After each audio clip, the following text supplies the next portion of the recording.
Okay, bismillahirrahmanirrahim. Assalamualaikum warahmatullahi taala wabarakatuh. Okay, cikgu akan fokus kepada nasionalisme dan pembentukan negara bangsa, itu tema 4. Okay, fokus utama cikgu adalah berkaitan dengan faktor-faktor gerakan 4 Mei. Okay, apabila anda menonton video ini nanti, anda akan dapat menyatakan sekurang-kurangnya 4 faktor yang menyebabkan gerakan 4 Mei. Okay, seterusnya cikgu akan fokus kepada pendahuluan, di mana anda perlu membuat pendahuluan apakah yang dimaksudkan dengan 4 Mei. Okey, kemudian anda nyatakan apa yang berlaku, faktor-faktor yang membawa kepada gerakan tersebut di akhir ayat ini. Baiklah, kita teruskan.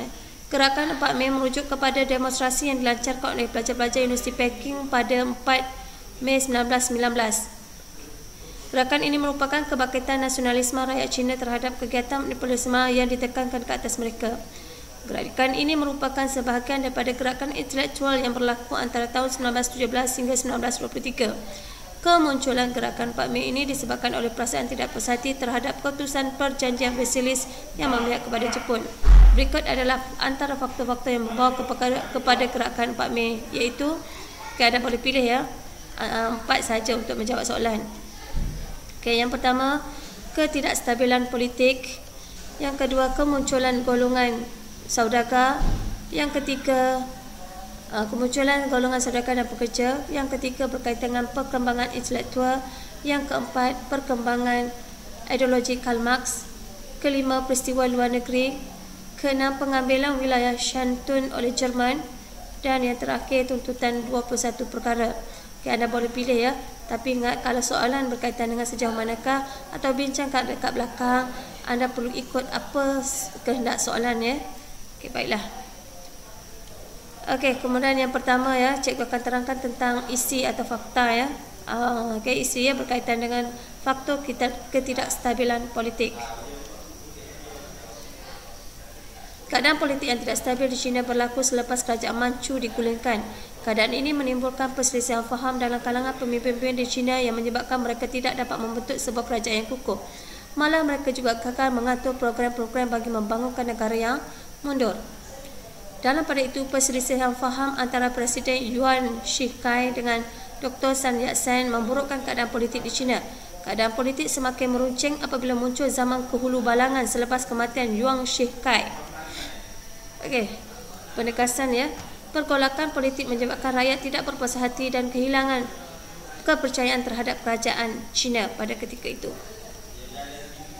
Okey, yang kedua, berkaitan dengan kemunculan golongan saudagar dan pekerja ya. Semasa Perang Dunia Pertama 1914 hingga 1918, pihak Berikat memerlukan bekalan besi dan keluli serta kelengkapan perang. Perkembangan ini menyebabkan permintaan terhadap bekalan itu meningkat di China dan muncullah golongan saudagar dan pekerja. Okey. Golongan ini tidak berpuas hati dengan pergolakan politik yang berlaku di China kerana menjejaskan sumber pendapatan mereka. Malah mereka juga tidak berpuas hati dengan amalan rasuah dan penyelewengan dilakukan oleh pegawai-pegawai kerajaan. Oleh yang demikian, golongan tersebut melibatkan diri dalam gerakan 4 Mei demi menjaga kepentingan ekonomi mereka. Yang ketiga, perkembangan intelektualisme. Okay, selain itu, kebangkitan intelektualisme juga menjadi salah satu faktor yang mendorong tercetusnya gerakan 4 Mei. Antara tahun 1903 hingga 1919, ramai pelajar-pelajar Cina yang menuntut di luar negara kembali ke tanah air. Pelajar-pelajar ini menyedari pelbagai kebincangan berlaku dalam negara mereka, mula mengatur langkah untuk melakukan pembaharuan-pembaharuan bagi membangunkan negara mereka itu.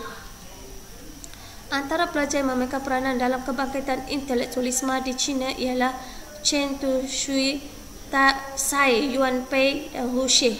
Dalam pada itu, Universiti Peking memainkan peranan penting sebagai pusat perkembangan intelektual di China. Tenaga pengajar universiti tersebut turut berperanan menyebarkan idea baru kepada pelajar-pelajar. Oleh itu, pelajar-pelajar universiti yang terpengaruh dalam idea baru sangat memainkan peranan dalam kebangkitan 4 Mei. Okey, seterusnya yang keempat, perkembangan ideologi Karl Marx dan Bolshevik. Apa dia ya?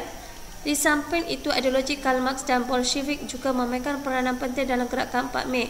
Ramai pelajar yang universiti yang menuntut di Peking terdedah kepada ideologi Marxisme. Ideologi Marxisme berkembang pesat di China selepas kejayaan revolusi Bolshevik yang tercetus di Rusia pada tahun 1917.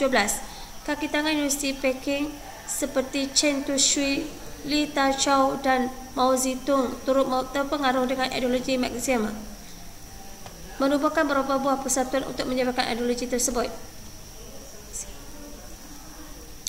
Antara persatuan ialah Persatuan Arus Baharu, Persatuan Majalah Rakyat dan Kesatuan Pekerja dan Pelajar. Secara tidak langsung, kedua-dua ideologi penyumbang kepada gerakan tersebut.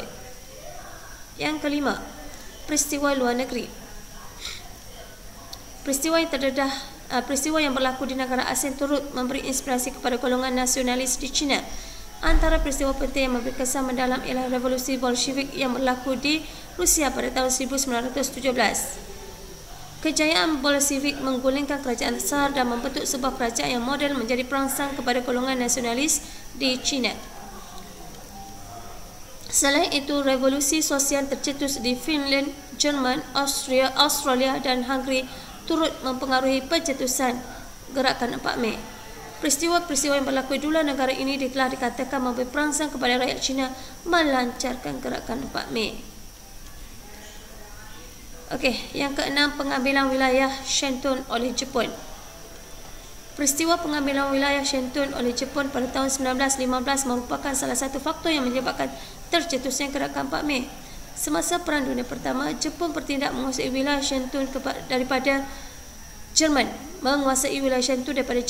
Jepun juga menempatkan tenteranya bagi mengukuhkan kedudukan di wilayah tersebut. Perjanjian Versailles ini yang ditandatangani pada tahun 1919 memutuskan hak-hak Jerman di wilayah Shandong diserahkan kepada Jepun. Keputusan tersebut mendapat tentangan hebat daripada orang Cina sama ada di dalam atau di luar negeri. Malah pelajar-pelajar Universiti Peking melancarkan demonstrasi besar-besaran di Peking pada 4 Mei 1919. Mereka menuntut agar hak-hak Cina di wilayah Shandong dikembalikan. Mereka juga mendesak supaya wakil-wakil kerajaan tidak menandatangani perjanjian Versailles. Ini wilayah Shandong ya. Ini terletak nih di bahagian ini ya, yang asalnya Jerman diserahkan kepada Jepun. Okey. Yang terakhir iaitu tuntutan 21 perkara. Akhir sekali gerakan 4 Mei berpunca daripada tuntutan 21 perkara yang dikemukakan oleh Jepun pada 18 Januari 1915. Antara perkara-perkara tuntutan tersebut ialah China tidak menyerahkan atau memajakkan mana-mana wilayahnya kepada kuasa ketiga.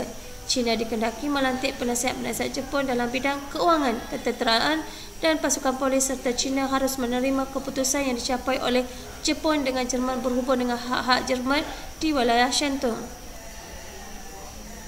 Setelah mengadakan rundingan, kerajaan China terpaksa menerima tuntutan-tuntutan tersebut selepas melakukan beberapa pindaan. Namun demikian, golongan pelajar menuntut tuntutan-tuntutan berkenaan dan menganggap ia satu penghinaan kepada negara. Okey, sekali nak tengok ya. Justru itu, golongan pelajar menuntut agar kerajaan China menolak sama sekali 21 tuntutan berkenaan.